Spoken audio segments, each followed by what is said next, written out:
Hello दोस्तों, आज की इस वीडियो में आप सभी का स्वागत है। आज हम लोग पढ़ने वाले हैं प्रॉफिट एंड लॉस के पार्ट 3। ठीक है, पार्ट 1 और पार्ट 2 आप लोगों को क्लियर करा दिए थे। देखिए पार्ट 3 में किस प्रकार से क्वेश्चन आता है। जैसे कि यहाँ पे दिया हुआ रहेगा, यदि 80 वस्तुओं का सीपी मतलब क्या होता है, क्रय मूल्य, जो कि आपको पिछले ही वीडियो में बताए थे। सीपी मतलब क्रय मूल्य और एसपी मतलब क्या होता है, तो विक्रय मूल्य। ठीक है, तो यहाँ पे बताया गया है कि 80 वस्तुओं का सीपी यानी कि 80 गुना सीपी, 80 वस्तुओं का सीपी जो है, क्रय मूल्य जो है वह 50 वस्तुओं को एसपी के बराबर है, यानी कि 50 गुना एसपी सेलिंग प्राइस के बराबर है। ठीक है, तो लाभ प्रतिशत ज्ञात करें। तो ये ऐसे क्वेश्चन में क्या बताए थे, इसको नजदीक से नजदीक को मिलाना है और दूर वाला से दूर वाला को मिलाना है। तो यहाँ पे देखिए सीपी कितना हो जाएगा, तो सीपी बराबर हो जाएगा आपको 50 और एसपी बराबर कितना हो जाएगा, तो एसपी बराबर हो जाएगा 80। ठीक है, अब देखिए कोई वस्तु का क्रय मूल्य है 50 रुपया और बेच रहा है 80 रुपया में, तो यहाँ से प्रॉफिट कितना हो रहा है, तो प्रॉफिट हो रहा है 30 का जो प्रॉफिट हो रहा है, तो 30 का प्रॉफिट, तो हमको क्या कहा है, लाभ प्रतिशत। तो यहाँ से हम निकालेंगे लाभ प्रतिशत बराबर तो प्रॉफिट कितना है, तो 30 गुना 100, लाभ गुना 100 बटा में क्या बताए थे, क्रय मूल्य। तो क्रय मूल्य है कितना, तो क्रय मूल्य सीपी है 50, तो यहाँ पे लिखेंगे 50। अब इसको काटेंगे तो यहाँ देखिए 50 दूना 100। ठीक है, तो यहाँ पे 30 दूना 60% का आपको लाभ हो जाएगा। ये आपका करेक्ट आंसर हो जाएगा। ठीक है, क्वेश्चन यहाँ पे बताया गया है, यहाँ पे है दूसरा क्वेश्चन, 50 सेब का विक्रय मूल्य, 50 सेब का विक्रय मूल्य 45 सेब के लागत मूल्य के बराबर है। लागत मूल्य किसको कहते हैं, जो मूल्य लगा अभी। ठीक है, इसको हम लोग क्रय मूल्य कहते हैं। ठीक है, तो क्रय मूल्य जो है 50 सेब के विक्रय मूल्य, तो 50 गुना एसपी। ठीक है, 50 गुना एसपी जो है वो 45 गुना सीपी के बराबर है, यानी कि लागत मूल्य के बराबर है। तो लाभ या हानि प्रतिशत ज्ञात करें। तो यहाँ पे देखिए अभी क्या बताए, तुरंत इसको नजदीक से नजदीक को और दूर से दूर वाला को मिलाएंगे। अब यहाँ पे देखिए सीपी क्या हो जाएगा, तो सीपी हो जाएगा, सीपी बराबर 50 और एसपी बराबर कितना हो जाएगा, तो एसपी बराबर 45। ठीक है, अब देखिए यहाँ पे कोई वस्तु का क्रय मूल्य है 50 रुपया, बेच रहा है 45 रुपया में, उसको क्या होगा, हानि होगा कितना के, 5 रुपए। तो 5 रुपए के हानि होगा, तो हानि प्रतिशत हमको निकालना है। तो हानि प्रतिशत बराबर हो जाएगा, हानि प्रतिशत बराबर, हानि कितना के, तो 5 गुना 100 बटा क्रय मूल्य है कितना, तो 50, तो 50। अब इसको काटेंगे तो 50 दूना 100।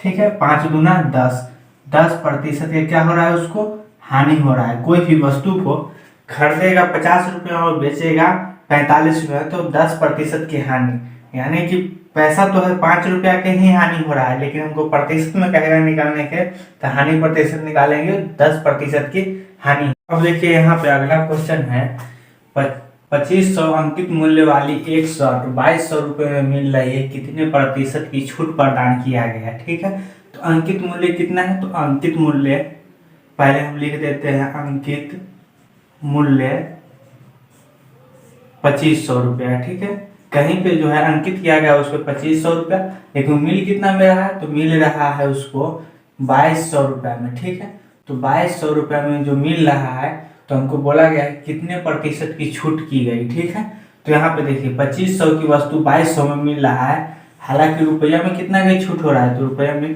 300 की छूट हो रहा है। ठीक है, तो 300 की छूट हो रहा है, तो हम पिछले वीडियो में बताए थे पार्ट 1 वाला में कि छूट जो होता है हमेशा अंकित मूल्य पर होता है। ठीक है, तो यहाँ देखिए छूट हो रहा है कितना के, तो 300 का, तो 300 बटा अंकित मूल्य कितना है 2500 गुना 100% के लिए गुना 100 दे देंगे। ठीक है, अब इसको काटेंगे तो 2 जीरो से ये 2 जीरो कटेगा, इसको काटेंगे तो 25 से तो 12 मरते में कट जाएगा। ठीक है, तो 12 बराबर 12% को उसको छूट दिया जा रहा है, तब जा करके 2500 की वस्तु 2200 में मिल रहा है। ठीक है, तो यही हमको निकालना था, ये आपका करेक्ट आंसर हो जाएगा।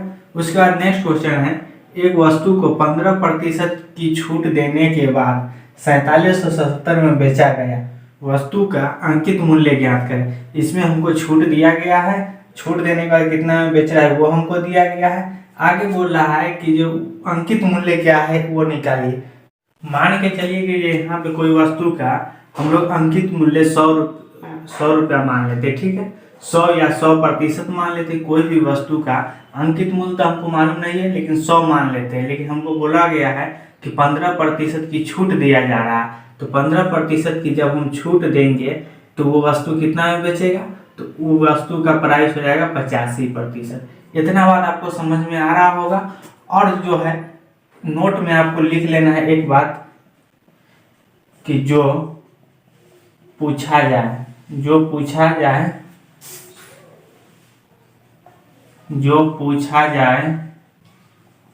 वह हमेशा ऊपर लिखेंगे।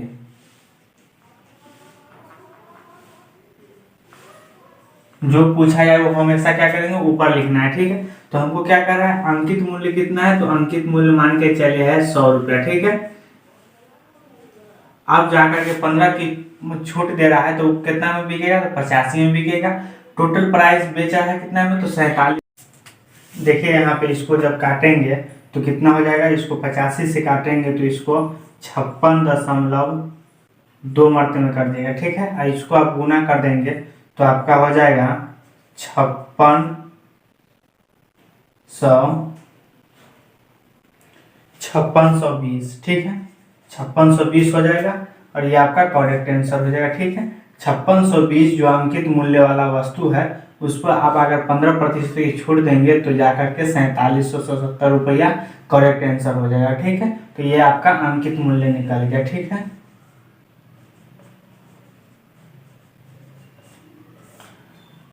एक वस्तु को 20% की छूट देने के बाद 5360 में बेचा गया। कोई वस्तु है उसको छूट देने के बाद 20% की छूट देने के बाद उसको 5360 में बेचा गया। तो पहले तो हम यहाँ पे लिखेंगे बेचा गया कितना में, तो बेचा गया 5360 में। 5360 में बेचा गया, कितना प्रतिशत की छूट देने के बाद, 20% की छूट देने के बाद। यानी कि मान के चलिए उसका प्राइस 100% रहा होगा, इसमें से 20% की अगर छूट देगा तो कितना में बेचा, 80 में बेचा। तो 80 में बेचा तो हमको बोल रहा है कि अंकित मूल्य क्या है वो आपको निकालना है, ठीक है। तो यहाँ पे देखिए 5360 के अंकित मूल्य हमको निकालना है। तो अंकित मूल्य निकालना है तो हम क्या बताए, जे हमको निकालना रहेगा, अभी नोट में लिखा है पिछले क्वेश्चन में, जो हमको निकालना रहेगा वो हमेशा ऊपर लिखेंगे। तो 100 बटा में 80, ठीक है। अब इसको काटेंगे तो देखिए 0 से 0 कट जाएगा, 8 सते 56 ज्यादा हो जाएगा, 8 छक 48, तो 6 मरते में 48 बच गया, 2 और 3 5 56, 8 सते 56 यानी कि 67 मरते में ये कट जाएगा 8 से, ठीक है। अब इसको यहाँ पे गुना करेंगे तो कितना हो जाएगा गुना, 67 में 100 से गुना करेंगे तो 6700 हो जाएगा। ये आपका करेक्ट आंसर है। ये जो हो गया अंकित मूल्य, अंकित मूल्य 6700 है। इसमें 20% की छूट देने पर उसको 5360 में बेचा गया, ठीक है। उम्मीद करता हूँ कि समझ में आया होगा। क्वेश्चन है, एक वस्तु का अंकित मूल्य उसके क्रय मूल्य से 60% अधिक है। क्रय मूल्य से 60% अधिक है अंकित मूल्य। तो इसको पहले क्या करेंगे, यहाँ पे लिख देते हैं क्रय मूल्य, उसके बाद अंकित मूल्य और एक होगा इसमें विक्रय मूल्य।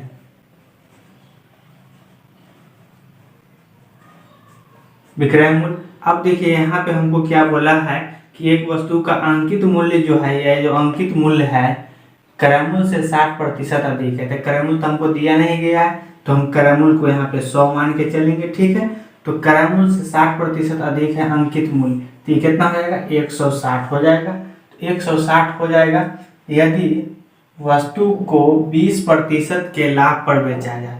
अब देखिए यहाँ पे इससे तो ये 60% अधिक है, लेकिन हमको बोला कि क्रय मूल्य से 20% के लाभ पर वस्तु को बेचा जाए, यानी कि ये जो क्रय मूल्य है इसको 20% के लाभ पर बेचा जाए। तो यानी कि 100 की वस्तु है तो प्लस 20 करेंगे तो 120 में बेचा जाएगा। 120 क्या हो जाएगा, इसका विक्रय मूल्य हो जाएगा। अब देखिए हमको क्या बोला है आगे, लाभ पर बेचा गया तो छूट प्रतिशत क्या होगा, यानी कि अंकित मूल्य तो है 160, अब 120 में उसको बेचा जा रहा है तो छूट प्रतिशत क्या होगा वो हमको निकालना है। तो छूट हमेशा किस पे होता है, तो अंकित मूल्य पर होता है, नोट में लिखा हुआ है। तो देखिए यहाँ पे से 120 में बेचा जा रहा है 160 प्रिंट यानी कि अंकित मूल्य वाला वस्तु, तो छूट कितना के दिया जा रहा है, तो छूट 40 के दिया जा रहा है। तो 40 का छूट बटा में किस पे, अंकित मूल्य पर 160 गुना प्रतिशत के लिए 100, ठीक है। अब इसको काटेंगे तो ये 0 से ये 0 कट जाएगा, 4 से इसको काटेंगे तो 4 चौका 16, 25 चौका 100, यानी कि 25% की छूट दिया जा रहा है। ये आपका करेक्ट आंसर हो जाएगा। उम्मीद करता हूँ कि समझ में आया होगा, सेशन अच्छा लगा होगा।